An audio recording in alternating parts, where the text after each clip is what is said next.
छगन भुजबळ हे जनावर आहेत का? दंगल माजवण्याचा प्रयत्न भुजबळाच्या माध्यमातून सरकार करते की काय? कारण हा महाराष्ट्र काय भुजबळाच्या बापाने उभा नाही केला, हा महाराष्ट्र आम्ही मराठ्यांनी उभा केलेला आहे. की महाराष्ट्रातला 7-12 काय तुमच्या बापाचा आहे काय? होय, भुजबळ सांगतोय तो आमच्याच बापाचा आहे, आम्ही जाहीररित्या सांगतो आहे. अरे तुम्ही जे उपभोक्ता आरक्षण ते सुद्धा आमच्या मराठा छत्रपतीनं दिलेलं आहे. आणि म्हणून अशा प्रस्थापित मराठ्यांचा आणि आमचा काडीचाही संबंध नाही. की महाराष्ट्रातलं सरकार हे माणसाचं असावं आणि माणसासाठी चालावं. माझं म्हणणं असं आहे, आम्हाला डार्विनचा सिद्धांत असं सांगतो की माणसाला एकेकाळी शेपटी होती, शेपटीचा वापर कमी झाला म्हणून शेपटी गळून पडली. आत्ता पाहिलं तर महाराष्ट्राच्या मंत्रिमंडळामध्ये बी एक मंत्री माझ्या शेपटावरती पाय देऊ नका असं विधान करतो. म्हणजे याचा अर्थ छगन भुजबळ हे जनावर आहेत का असा माझा पहिला सवाल आहे. आणि महाराष्ट्रातलं मंत्रिमंडळ माणसाचं ह्याच्यासाठी असावं की या जनावराची जो उच्छेद करतो ना तो जनावर असतो, आणि म्हणून या जनावराची त्वरित हकालपट्टी करावी. आणि अन्यथा महाराष्ट्रातील मराठा समाजाचा असा समज होत आहे की सरकार पुरस्कृत या ठिकाणी दंगल माजवण्याचा प्रयत्न भुजबळाच्या माध्यमातून सरकार करते की काय?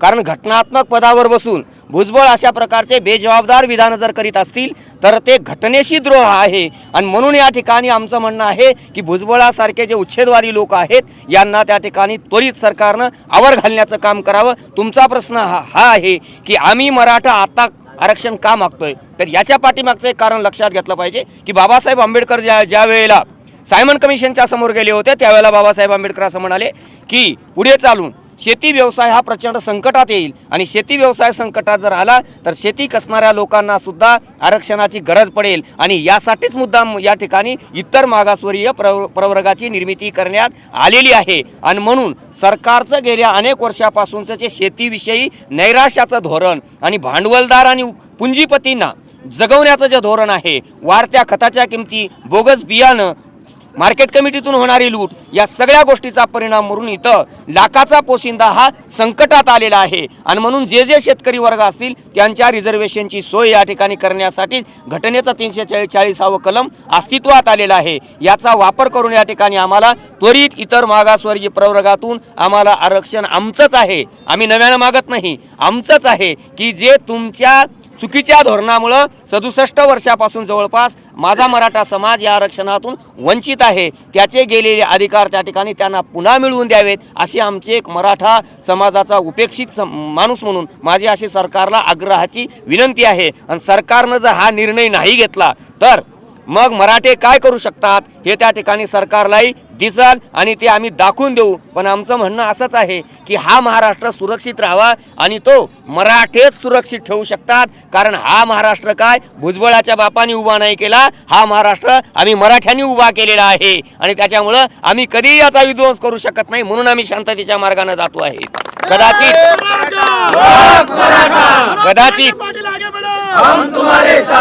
आणि मला भुजबळानं एक सांगायचं आहे, खरंच मराठा समाजाचा जर एवढा द्वेष भुजबळाच्या मनात असेल तर भुजबळांनी ज्या पक्षाचा अध्यक्ष मराठा आहे त्या पक्षातून त्वरित बाहेर जावं आणि स्वतःचा पक्ष स्थापन करून त्या ठिकाणी स्वतःची ताकद काय आहे ती उभी करून आम्हाला दाखवावी. हेच आमचं भुजबळांना चॅलेंज आहे.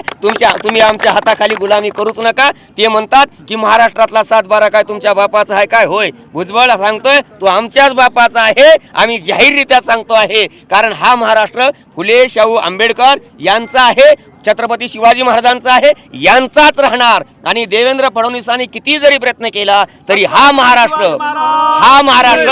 हेडगेवार आणि गोळवलकरांचा होणार नाही याची खात्री या ठिकाणी आम्ही देत आहोत.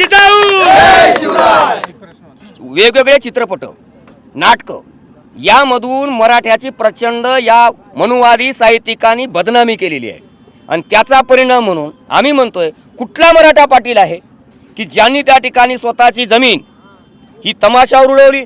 अरे तुम्ही हा पाटील सांगा की ज्या छत्रपती शिवाजी महाराजांच्या आदेशान्वये रांजाच्या कुलकर्णी पाटलाचे पाय तोडणारा हा मराठा समाज. एवढंच नाही, तुम्ही बळीबा पाटलाची नावाची जी कादंबरी आहे ती कादंबरी लोकांच्या समोर सांगा की ज्या कादंबरीमधून 18 पगड जाती आणि 12 बलुतेदार जातीच्या समाजाला, या मराठा समाजानं सोबत घेऊन जायचं काम केलं आणि आम्ही जर त्या ठिकाणी अत्याचार केले असते तर महाराष्ट्र पुरा पडला असता का, हे समजलं पाहिजे. अरे आमची संस्कृती वस्त्र फेडणाऱ्याची नाही, वस्त्र पुरवणाऱ्याची आहे, हे आम्ही अत्यंत जाहीररित्या सांगतोय. आणि जे कोणी विकृत बुद्धीचे असे असतील, जे कोणी मराठा समाजावरती विकृत बुद्धीमधून अशा प्रकारचे आरोप करत असतील, आम्ही त्याला हीन मानसिकतेचे म्हणून समजतो. कारण आम्ही स्त्रीकडं, ती कुठल्याही समाजाची असू दे, स्त्रीकडं स्त्री याच भावनेनं बघणारे आहोत, ती आमची आई याच भावनेनं बघणार आहोत. आणि म्हणून ज्यांनी कोणी सांगितलंय आम्हाला पेशवाईचं पुरतं वस्त्रहरण करायला लावू नका, कारण मराठ्यावरती आरोप करत असतेवेळी पेशव्याच्या काळामध्ये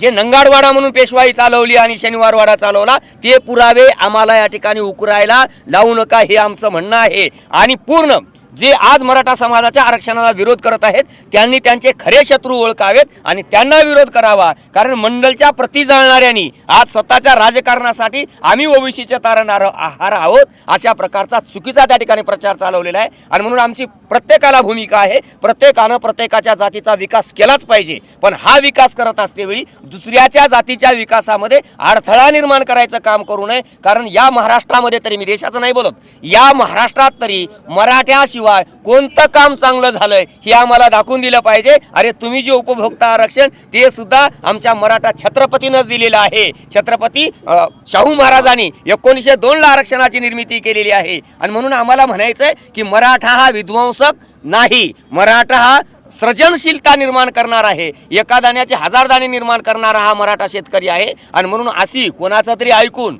किंवा कुठल्या तरी जरांगे पाटील म्हणतात त्या पद्धतीनं कुठल्या तरी आमिषाला बळी पडून तुम्ही जर हा महाराष्ट्र त्या ठिकाणी अशांत करण्याचा प्रयत्न करत असाल तर तो आम्ही कधीही तुमचा प्रयत्न यशस्वी होऊ देणार नाही. महाराष्ट्र शांतच राहील आणि महाराष्ट्र शांत ठेवण्याची जबाबदारी मराठा मोठा बांधव म्हणून या ठिकाणी आमची नक्कीच राहील. आणि ती ग्वाही आम्ही उभ्या महाराष्ट्राला देतोय. सरकारला इथं दंगली जरी निर्माण करायच्या असतील तरी आम्ही होऊ देणार नाही, ही आमची खात्री आम्ही त्या ठिकाणी सरकारला नक्की देतो आहेच. कारण महाराष्ट्रामध्ये आता जातीचा लढा निर्माण होण्यापेक्षा वर्गलढ्यामध्ये त्याचं रूपांतर झालेलं आहे. आमची भूमिका एक आहे की इथल्या प्रस्थापित वर्गाने सामान्य मराठ्यांना आपला एक गुलाम या पद्धतीनं वागवलं, केवळ निवडणुकीपुरतं जातीचं राजकारण केलं. आणि म्हणून मार्क्स ज्याप्रमाणे सांगतात त्या पद्धतीनं या ठिकाणी वर्गलढा उभा टाकेल आणि त्या वर्गलढ्यात श्रीमंत, नवसरंजामदार, जे कारखानदार, बँका लुटलेले, या सगळ्याच्या विरोधात आम्ही त्याचं समर्थन नाही करत.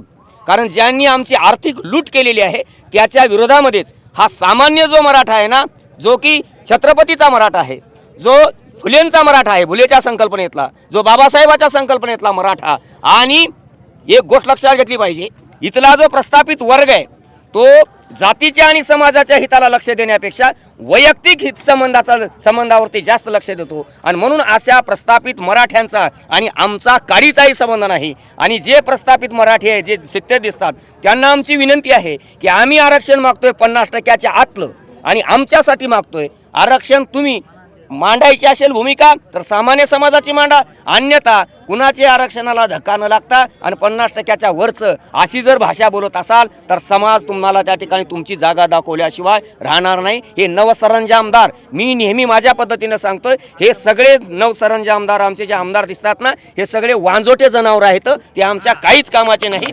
आम्ही डिक्लेअर केलेलं आहे अशा वांजोट्या जनावरांना यापुढं चाऱ्याची पेंडी टाकायची नाही, हे आम्ही ठरवलेलं आहे. म्हणून त्यांचा आमचा काहीच संबंध नाही. आमचे नेते विस्थापिताचे नेते जरांगे पाटील आहेत, ते प्रस्थापित बघून घेतील कोण आहे ते, आमचा काडीचाही संबंध नाही.